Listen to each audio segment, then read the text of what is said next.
jumping to the next speaker, we have, actually this speaker, you also saw him yesterday on the Future Technology panel. He's going to talk about blockchain use cases that is going to blow your mind away. So please welcome Kevin Soltani on stage. How's everybody doing? حالتون خوب هستش? There you go. Energy, energy, energy, energy. So part of my job is to educate you on blockchain, use cases and cryptocurrencies, and just use cases in the technology in general. Little background about myself that I didn't give you guys yesterday. I also work for the Tony Robbins Foundation, if anybody knows, the tall motivational speaker guy. We've trained under him for 5 years, so everything about what I do is about passion and energy. So give yourselves a round of applause, please. Give yourselves a high five. There you go. It was a long day yesterday, but we got through it. So, okay, we're going to talk about changing the future. Changing the future. We're still using batteries, okay? This is a problem, okay? We're going to talk about changing the future with blockchain. Okay, there's many things about what people think blockchain is. It's not Bitcoin. Bitcoin is the currency that derived from the technology of blockchain. This is number one. That's the most important step. Oh, we jumped ahead. Blockchain. Everybody thinks they know what it is, but let's just simply, very quickly talk about it. Just like this picture, it's a chain of blocks. When you have a website and you host that website on a database, that's one database on one server. So if I want to hack you, what do I have to do? Find that one server. It's very easy. Happens every day. What happens when you put your technology on a blockchain? You share that distributed ledger amongst every chain in the blockchain, which is almost every single computer known to man. So if you want to hack a blockchain, it's nearly impossible. That's the easiest, quickest way you can learn about what is blockchain without getting too technical. A little more technical. A centralized system is what we live in today. Just like the banks, just like any industry, it's one guy or one person or one company distributing that to everywhere, which is a centralized system with one person at the middle. A decentralized system is many different networks that can work together without one stem, without one root. This is the beauty of blockchain. Not one person is ever going to tell me what to do. Not one company, not one fiduciary institution, not one politician, not anybody can tell us what to do with our technology because it's ours and we tell ourselves what to do with it. This is some math for you. This number and formula represents every single electron in the world, in the universe. Electrons. Imagine if you added every single electron in the world, you would get a number of 65 times 10 to the 49. Look at this number. This is the number in the formula to all the addresses, all the private keys that Bitcoin holds on the blockchain. Look at that number. It's much bigger than all of the electrons in the world. So imagine, again, you want to hack my blockchain, go and find all the electrons in the world and keep trying. That's how hard and powerful blockchain is. The internet is going to add 1.4 billion new users in the next 3 to 4 years. Welcome everybody to the multi-zettabyte era. This is the line in the sand. As of about last year, we have entered this era, which is we can no longer go back. So in the car ride over here, I was talking with some friends, can you even have a startup that's not digital? Can you still work analog? میتونین هنوز جنساتون رو تو بقالی بفروشین and still be successful? I don't think so. You need to have a website. You need to have a digital presence. You need to have algorithms that are predicting projections. Oh, there you go. There's your baklali. Or actually, that's Bazar Tajish. That's my favorite Bazar. What do you see here? I see an 800-year-old market that's still surviving. I see a cash system that you can't stop. What I see here is a thriving economy. Does anybody see anything else? I don't see any technology anywhere in sight.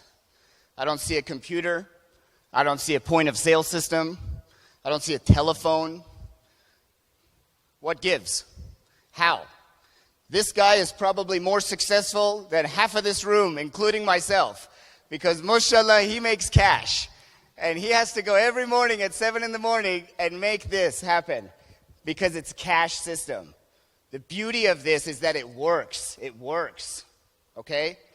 But it's not going to work for the millennials or the Gen Zers. We need to innovate. We need to get Grandpa, Hajaga right here, needs to have a point of sale system, in my opinion. So here I come in my blockchain and cryptocurrency world. Now we're going to talk about some use cases. We're going to jump around a little, so follow me. But we're going to talk about some use cases. So for this guy, we have a use case. It's called PundiX. PundiX now is based out of Singapore, but they're my client, and what we do is we deliver these beautiful point of sale systems to anybody in the world. Now what you can do from Rial, Euro, dollars, doesn't matter. You transfer that money into crypto of their token, and you take that token and you can spend it anywhere. Now what our point of sale system does with a simple QR code, it can transfer your money back into that currency without you ever even knowing it. So you don't have to do anything. All you have to do is be a part of the game. You have to want to use it. Just like our credit cards, we have a PundiX Pass. Sorry, is that loud? We have a PundiX Pass, similar. The difference is we use QR codes. In regular world, in the credit world, you have a strip card. You swipe your card. In the cash world, you pull out cash. The beauty of this is we're combining both worlds. You can put cash in our system, and you can spend it in any currency around the world, and or Bitcoin. The next exciting industry for me about blockchain is healthcare, health tech.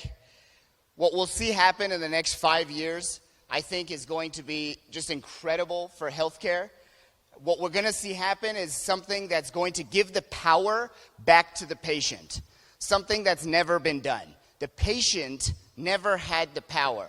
They were always told what to do. Get your blood test, you have this sickness, take this medicine. We don't know what's going on. Just this guy who got a degree after 10 years telling me what to do with my body. I don't know what's going on. What if I could give you the power back to your body?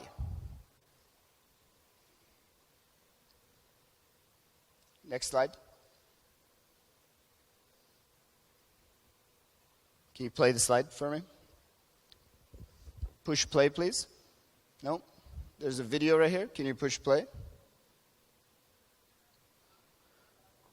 So, the healthcare system is very fragmented. It's extremely sectionalized, and the patient is at the middle of all of this. Now, if you look at what blockchain can do, blockchain can put the patient at the center, but give the power back to the patient.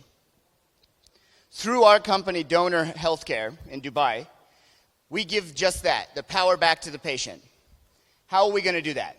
Through simple verification. The problem with insurance companies and the problem with healthcare is that A, the power is not in the patient's hands, but B, the health insurance company owns everything from top to bottom, whether it's pharmaceuticals or e-prescription.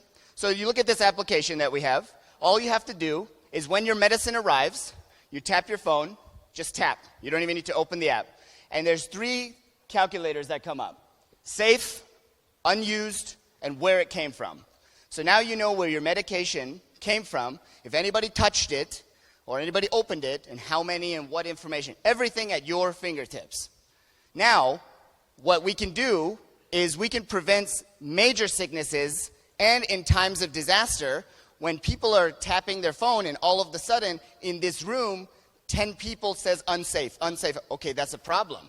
But you don't need to call anybody. Our system alerts the insurance provider that 10 people in this room became sick. That's a problem. So in a natural disaster, like you saw at the end, we're able to allocate medicines, blood bags, IVs much quicker because we know where to send it and which part of the city. This is the speed of blockchain. This is the safety of blockchain. This is the opportunity of blockchain. So in the healthcare industry, this is already live. This is live in Dubai, in Healthcare City. So this is not a fantasy. This is being done right now. The next place we're going is Puerto Rico, and we're going to implement this in Puerto Rico because they just had a major disaster. I'm sure you heard 2-3 years ago. The whole island was wiped out. Imagine if they had this. Just a few more people could have been safe. So the next topic is connected smart cities. What is a smart city? We talked about it a little bit on the panel yesterday, but what is a smart city, right? So I live in Los Angeles, I live in Dubai, I've lived in Tehran, and all of these cities are much smarter than the next. But the problem that, let's say, LA and Tehran are almost the same. They didn't innovate for the last 50 years. I'm talking about on the streets. The metro, the monorail, these things never got innovated. The thing that Dubai did was that they constantly innovated. Of course, they're much smaller and much newer. Undeniably, that's not an argument. But a smart city can imagine. Imagine that your smart city can imagine, has a brain, can feel and dream and touch and play. Imagine if you never had to take your trash out again. Every day it takes itself out. Every day the lights turn on the time you want and go off the time you want without ever having to program it through machine learning. What happens when those cities start to take over? They start to sense the environment, touch, smell, feel, hear. Imagine what could happen if your city, Tehran, could listen to what you wanted without asking you. What is a smart city? In my opinion, it's these 5 words. It's smart, measurable, achievable, realistic, and timely. Realistic, okay? We're not going to go to Mars tomorrow, but we will go to Mars in our lifetime. So you want your city to become smarter, you have to start from the ground level with the infrastructure. And the infrastructure looks like this. It's not rocket science. Right now in your pockets, you have a device called the phone, a smartphone, that can do everything in a smart city right now. All you have to do is build the technology and connect it, which is what we're doing. And right now, when your wife is landing from wherever, and she's landing at Mehrabad in maybe 20 minutes, you're not going to make it in 20 minutes. You're at a conference. What are you going to do? Your phone automatically sends an alert to Snap. And Snap sends the ride to your wife. And guess what? Your son is at soccer practice, at football practice. How are you going to pick your wife up and your son? Well, you're scheduled. The AI knows that, and the smart city will reroute everything. We'll take your credit card information, pay for the Snap, take the metro, send your wife to the next location, send her home. Everything with you sitting right there in your pocket automatically. This is what a smart city does. This is what smart solutions are. So what happens when you build a smart city? Citizens become more connected. Citizens become happier. Citizens feel like the city is theirs. Right now, even the city I live in, wherever that is, I don't feel like it's mine. I never did anything to help the city. But imagine if I can vote to fill the pothole, or to fix the door, or the library, or any upgrades in the city because I voted. This is what's giving the power back to the consumer. And what happens in business is that businesses can communicate better with their customers because they now know what the customer wants. What better way to get this feedback? Surveys are dead, okay? Stop texting people. Nobody wants to answer your text about a rating of 1 to 10. Figure out how to automate that system because automation is the key. And becoming smarter is the only solution. So the only thing I get asked all the time is, how can we make our city smarter? What should we do? This and that. Look, ask yourself the question, what do you want to see done in your city more efficiently? Is it the traffic that's bothering you? Is it the lighting? Is it the trash? These things can be automated. Traffic in this city is the biggest problem we have, similar to LA. However, traffic doesn't just get fixed like that. Doesn't get fixed through automated lights. That's just a help of 20, 30%. But that's already the start to it. So start to think of what you want to be done more efficiently. And we can't talk about smart cities without mentioning Dubai. Dubai is the smartest city in the world. I respect what they've done because they've admitted to the world, we have a very desert city. We don't know what's going on. Please come and help us. Please bring your technology. And if you look at these initiatives, I'm not going to go over them, but this is what they're changing. And by 2021, Dubai will be the first country in the human history to go their whole government on the blockchain. Not one paper will ever be printed again in Dubai. Not one telephone call will ever be picked up from someone asking to renew their driver's license. Everything is going to be automated in 2021. This is the power of smart cities. Again, use case really happening. Let's shift gears now to identity. Not a good picture. It looks better on my laptop. This picture represents your identity. Your phone is more of an identity than your shenasname. Okay? Shenasnamet is just good to get a new SIM card. What can you do at the bakkali? Can you buy stuff? Can you talk to anybody? It has no chip. It's not smart. Your identity is everything. So when you go to the airport, you have another identity. That's called the passport. And then you have a driver's license. And then you have an insurance card. Then you have a library card. Then you have all these cards. And you have a million identities. So I can steal your identity in any which way I want. Well, why don't you put your identity on the blockchain, centralize it in a decentral way, give the power back to the consumer, and allow the identity to do everything from, to buying things, to shopping, to viewing, to happening. Being a part of the conversation is the most important part. If you're not there, you're never going to be able to apply these things. So your identity is the most important thing. What's another thing about identity that's changing the world? Next slide, please.